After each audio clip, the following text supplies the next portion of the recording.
Thank you very much, Alia, and indeed a big welcome to our listeners to the Paris Talks here at UNESCO's headquarters in Paris.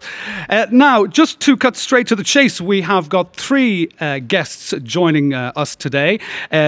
We have David Hammond, who has just joined us, who is the Director of Research at the Institute for Economics and Peace, which is also a contributor to the Global Terrorism Index.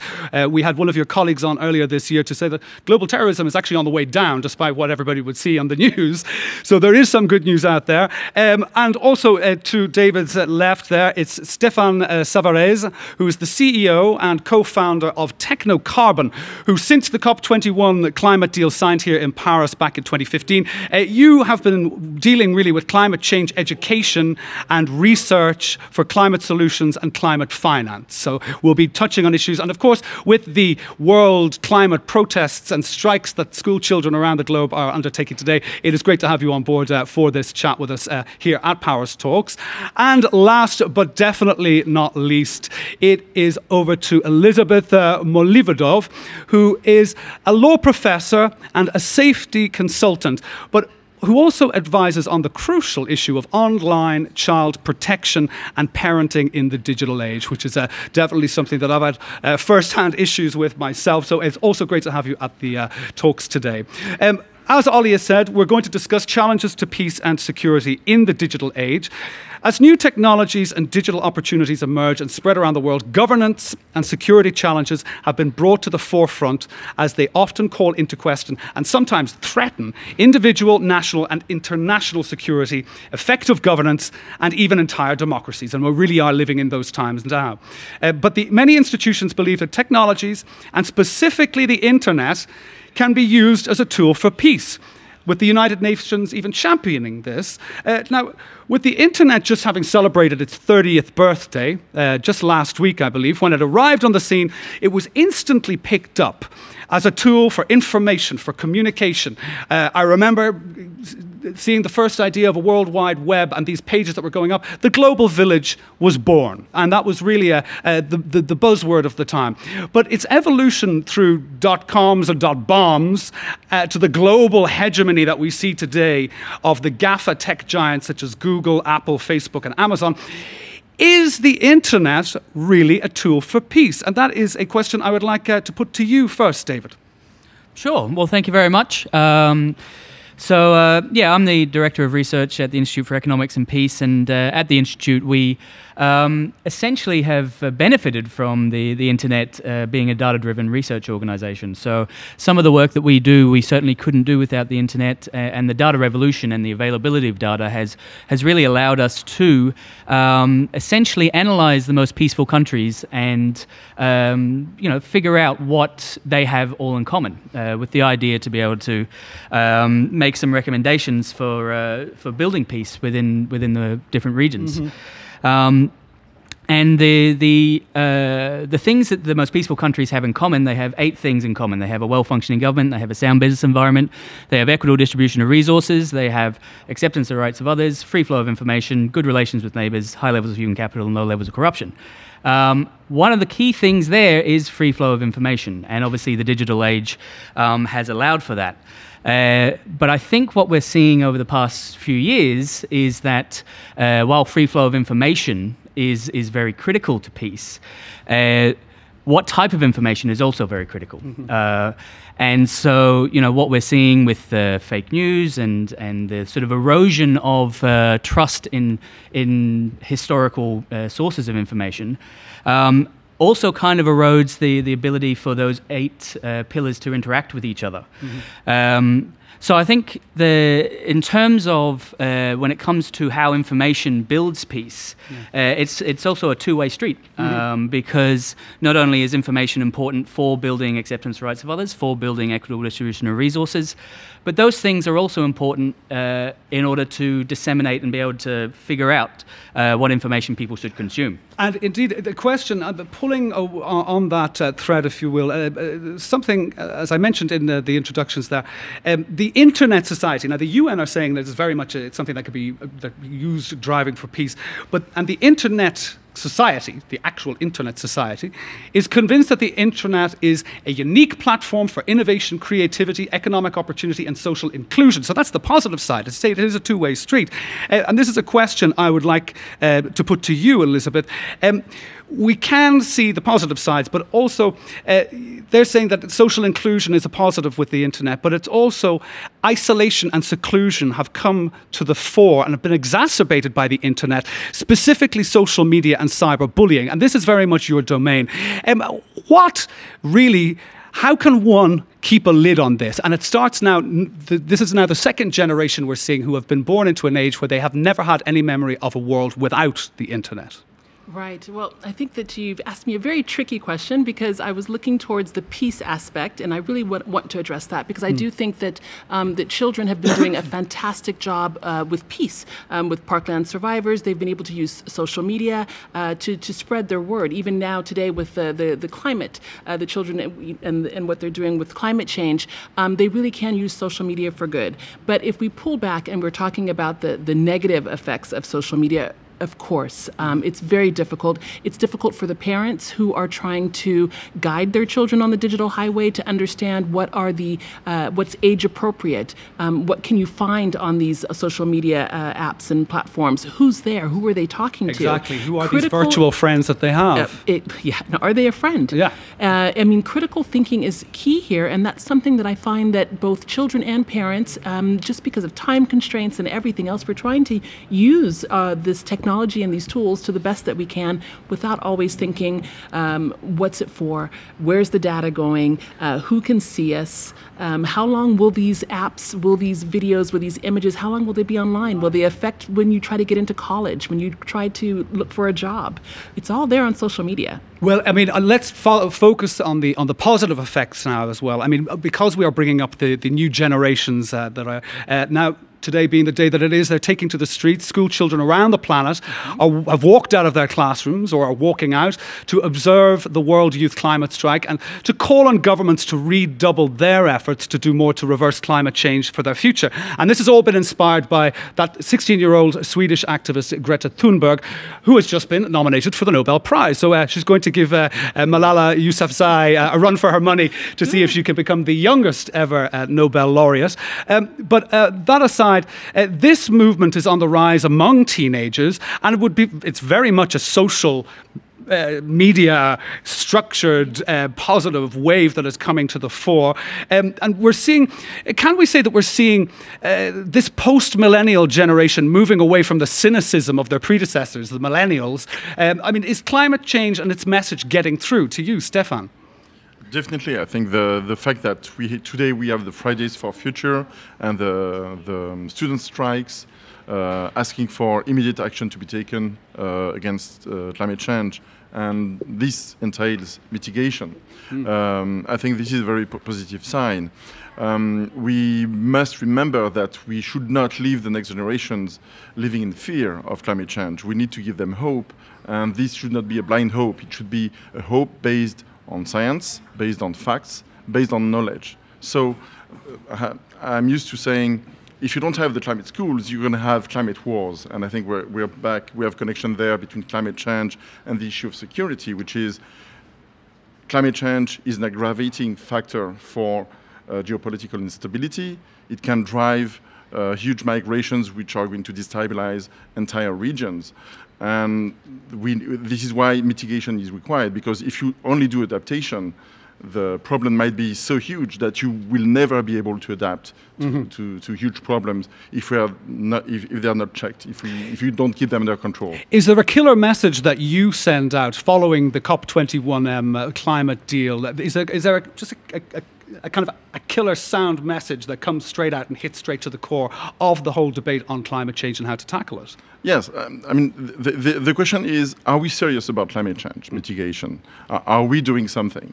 And there is a single measure which has the most effect, which is the most effective, which is the simplest to take, and which is shutting down coal power plants, and in countries which are still building them, stopping immediately to build new ones. And this hasn't happened yet. just in France, look at the difficulties that we have to shut down the 4 little remaining coal power plants. It shows how difficult that is. It's even worse in other countries. So, but only this measure is a sign of whether the issue has been taken seriously by politicians and if they are really listening to the children. And now, with the issue of climate change also leading to the issues of security, like we're moving back to yourself, David Hammond, with this horrific massacre in Christchurch, New Zealand earlier today, reports said that the killings were streamed live onto social media from a camera that was fitted to the killer's head or helmet. Are we now seeing a weaponization of social media?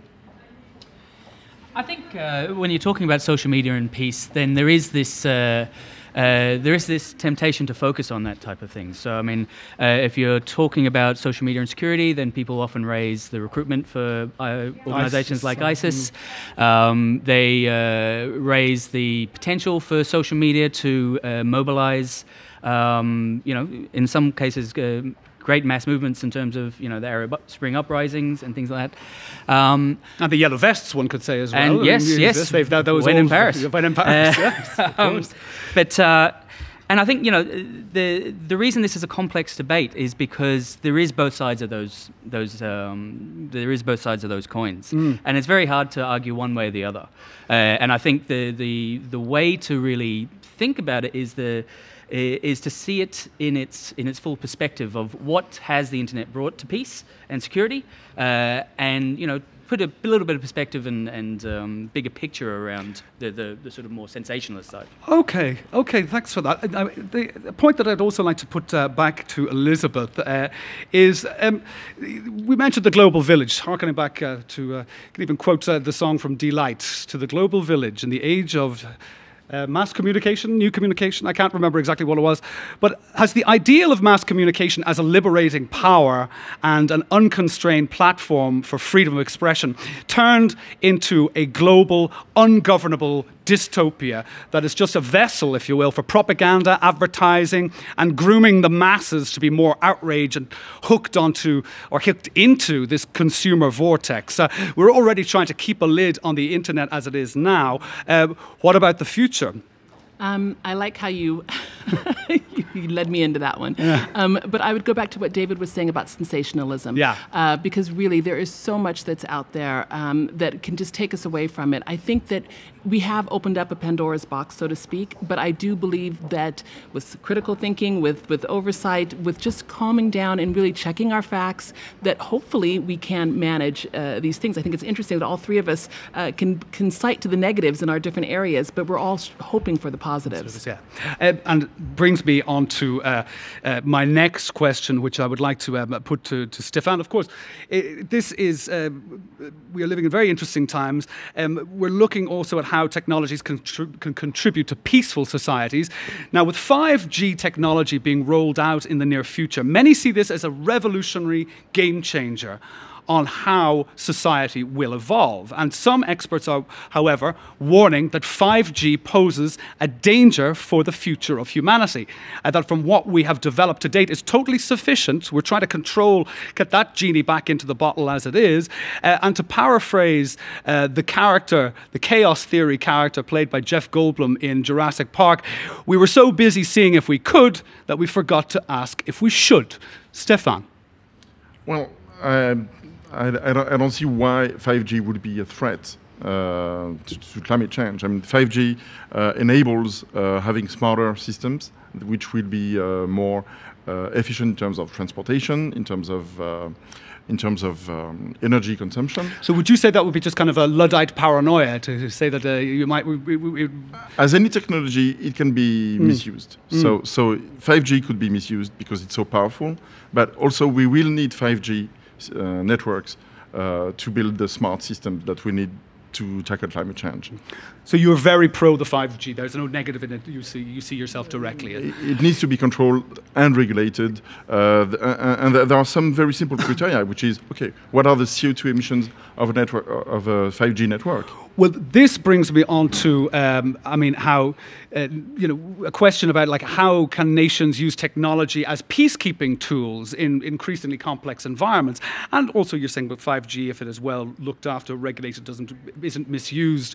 But it still requires in the future, if you say for complex environments, as peacekeeping tools in complex environments, you're looking at still a certain kind of militarization of things. Now, let's just use this, like anything that is kind of militarized for peacekeeping operations, it's being used as a force for good, but it can also fall into the wrong hands. Now, let's just look at a recent thing that has been happening over the past few months, a drone technology that's now fully accessible to the public. You can go into your local little techie shop or Darty here in Paris, and you can get yourself a drone that you can fly and operate as you wish.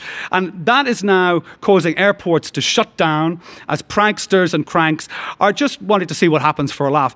But it has yet to be used or used maliciously by groups. What do you think is the potential for the normalization of what were in the past very, very highly developed products that only the military were able to develop, and now that they're open to the public? Is that how we're kind of going? Sure. Well, I mean, I think the case with the drones, I mean, I think it always comes down to, regardless of the technology, it comes down to what is the purpose of this. And I think when we're talking about this, it's always very easy to sort of focus on the negative. And I guess the question is, how do you flip that? How do you flip, okay, what is the impact of technology on peace? But can you ask the converse question, what is the impact of peace on technology? And I think the interesting thing with, as we develop these technologies, there's always going to be these sort of grey areas where they're kind of unforeseen, unintended consequences of introducing these on the market. But how can we develop our own ability to create peace, to avoid and mitigate those types of situations? And do you believe that there is a role for, let's just say, the multilateral political system as it still stands in the managing and implementation of new technologies and technical policies? And this is something that French President Emmanuel Macron has tabled on kind of proposing a global ethics code. Is that something that you think, all three of you, that you think would be envisageable? I would say over to yourself first, Elizabeth. Yes, actually, I would think something like this could happen. I know that with my work at the Council of Europe, that's exactly what we're trying to do all the time. We're looking at multi-stakeholder approaches. We're looking at something that's very holistic. For example, we worked on the digital citizenship education framework, and we've looked with 47 member countries, trying to find something with industry, with teachers, with parents, with government. I think that when we're looking at these new and future technologies, we're going to have everyone eyes on, and they're going to have to ask the right questions at the right time, which is not always the case. For example, as we see when I speak with parents, and I do this with e-Enfance, the French Child Online Protection Association, when we speak with parents, sometimes they believe that cyberbullying or stranger danger is what's going to happen and what's going to get their child. But when we look at the statistics and what children are calling into a helpline for, it's not always that. Yeah. Things like phishing and email scams, malware on your computers are more of a threat than what we would believe. So I think that everyone, all the stakeholders, need to ask the right question, whether it's about 5G or drones and whatever else is coming down the pipeline. Down the pipeline. So, Stéphane, what's your take on these proposals for a kind of an ethics paper? I see a clear parallel between those safety issues and climate change, because safety issues, it's going to be, okay, prevention and control. Okay, how do you remove the need for more violence, and how do you fight hatred, and how do you give hope? And control is going to be, okay, eventually if someone has a malevolent use of technology, are you able to pull the plug, and who has that power? And for climate change, it's the same. You have mitigation and adaptation. So you can say, okay, I need to reduce my CO2 emissions, but it's not enough. I will need to remove the CO2 out of the atmosphere. And we've been working on solutions to that effect at Technocarbon. And so we have developed a no CO2 initiative, which is actually capturing CO2 by growing forests. And the second part is carbon negative materials, such as you carbon have here, fiber stone, which basically emits very low amounts of CO2 compared to classical materials when it is manufactured. And one or two of its components can be made out of CO2, so that it becomes actually carbon negative. And helps remove the CO2 from the atmosphere. So I think that this two-step approach has to be permanent in all what we're doing when it comes to safety, when it comes to climate change.